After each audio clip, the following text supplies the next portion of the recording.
Hello friends, welcome to Code Celebration. मेरा नाम है सूर्यदेव और आज हम लोग ओरेकल में सूडो कॉलम्स के बारे में देखने वाले हैं। तो चलिए देखते हैं। तो सबसे पहले हम देख लेते हैं सूडो कॉलम्स होता है क्या। तो ओरेकल में सूडो कॉलम्स एक कॉलम होती है जो किसी टेबल में स्टोर नहीं होती है और यह सिस्टम डेटा या फिर मेटा डेटा को रिट्रीव करने में हेल्प करती है। तो इसको आप इस तरह से समझ सकते हैं। तो मान लीजिए आपको करंट टाइम देखनी है, तो ये आपको किसी टेबल में नहीं मिलेगी। और अगर आप करंट टाइम को किसी टेबल में स्टोर भी कर लेते हैं तो इसे कुछ टाइम बाद रिट्रीव करेंगे तो हमारा करंट टाइम क्या होता है, चेंज हो जाता है। तो ये हमें रॉन्ग आंसर दे देगी। तो इस तरह से सूडो कॉलम को हम किसी टेबल में स्टोर नहीं कर सकते। तो यहाँ पे आप देख सकते हैं कुछ सूडो कॉलम्स हैं। तो चलिए इन सभी को एक एक करके देखते हैं। तो फर्स्ट नंबर पे है रो नम। तो रो नम क्या करता है, किसी भी टेबल के सभी रोज को एक यूनिक नंबर देता है और ये नंबर एक से स्टार्ट होती है और लगातार होती है। तो इसका आप सिंटैक्स देख सकते हैं, सिलेक्ट रो नम, उसके बाद कॉलम का नेम फ्रॉम टेबल का नेम। तो इसका आप एग्जांपल देख सकते हैं, select row num comma employ name comma department ID from employ.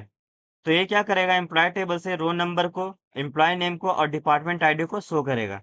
जैसे आप यहाँ देख सकते हैं कि एम्प्लॉय नाम का टेबल है, तो इसमें कॉलम नेम, एम्प्लॉय नेम और डिपार्टमेंट आईडी है। तो यहाँ से ये क्या करेगा, रो का नंबर, एम्प्लॉय का नेम और डिपार्टमेंट आईडी को शो कर देगा। और ये नंबर क्या करेगा, एक से स्टार्ट होगा और लगातार रहेगा।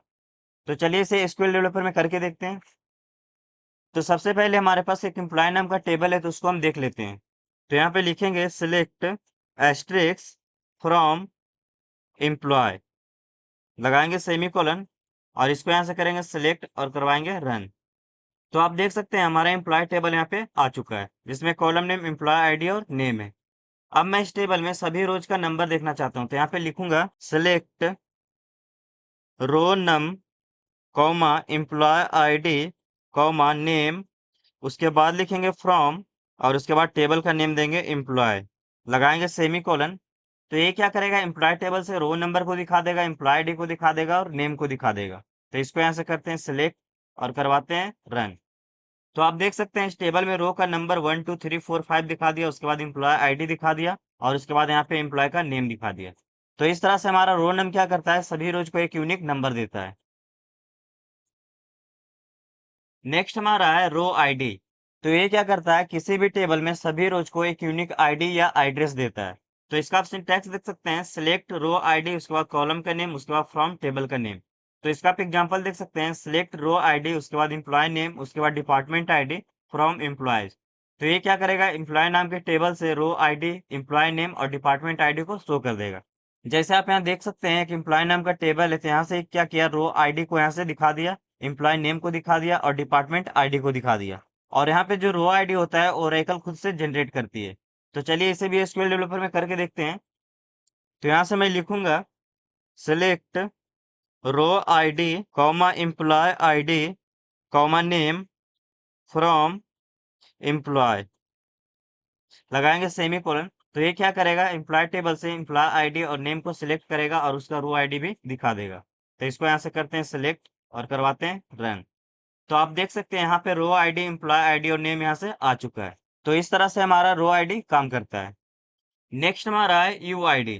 तो ये क्या करता है, जो हमारे सिस्टम में करंट यूजर है उसका एक आईडी को जनरेट करके देता है और ये आईडी जो होता है वो एक इंटीजर नंबर होता है।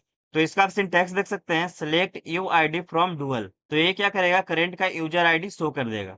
तो चलिए इसे एसक्यूएल डेवलपर में करके देखते हैं। तो यहाँ पे लिखेंगे select you ID from dual, लगाएंगे सेमीकोलन और इसको यहाँ से करते हैं सिलेक्ट और करवाते हैं रन। तो आप देख सकते हैं यहाँ पे यूजर आईडी को रिटर्न कर दिया है। नेक्स्ट हमारा है यूजर।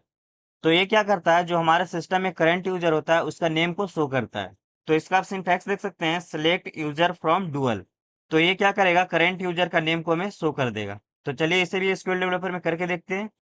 तो यहाँ पे लिखेंगे सिलेक्ट यूजर फ्रॉम डुअल, लगाएंगे सेमीकोलन और इसको यहाँ से करेंगे सिलेक्ट और करवाएंगे रन। तो आप देख सकते हैं यहाँ पे हमारा करंट यूजर सिस है, तो हमारा दिखा दिया यहाँ पे सिस। नेक्स्ट हमारा है नेक्स्ट वेल और करंट वेल। तो इसको हम पिछले वीडियो में जब हम सीक्वेंस को देख रहे थे तो इसको हम डिटेल्स में देखे थे कि नेक्स्ट वेल क्या करता है, हमारा सीक्वेंस का नेक्स्ट वैल्यू को रिटर्न करता है और कर वेल क्या करता है, हमारे सीक्वेंस का करंट वैल्यू को रिटर्न करता है। तो इसको हम स्किप करते हैं। नेक्स्ट हमारा है सिस डेट। तो ये क्या करता है, करंट सिस्टम डेट को रिटर्न करता है। तो इसका आप सिंटैक्स देख सकते हैं, select sys date from dual. तो ये क्या करेगा, करंट डेट को हमें रिटर्न कर देगा। तो चलिए इसे एसक्यूएल डेवलपर में करके देखते हैं। तो यहाँ पे लिखेंगे select sys date from dual, इसको करेंगे यहाँ से सेलेक्ट और करवाएंगे रन। तो आप देख सकते हैं यहाँ पे हमारा करंट डेट 24 मई 2024 आ चुका है। नेक्स्ट हमारा है सिस टाइम स्टाम्प। तो ये क्या करता है, करेंट डेट, टाइम और फ्रैक्शनल सेकेंड के साथ साथ टाइम जोन को भी शो करता है। तो इसका आप सिंटैक्स देख सकते हैं, select sys time stamp from dual. तो ये क्या करेगा, करेंट डेट, टाइम और फ्रैक्शनल सेकेंड के साथ साथ टाइम जोन को भी रिटर्न करेगा। तो चलिए इसे भी एसक्यूएल डेवलपर में करके देखते हैं।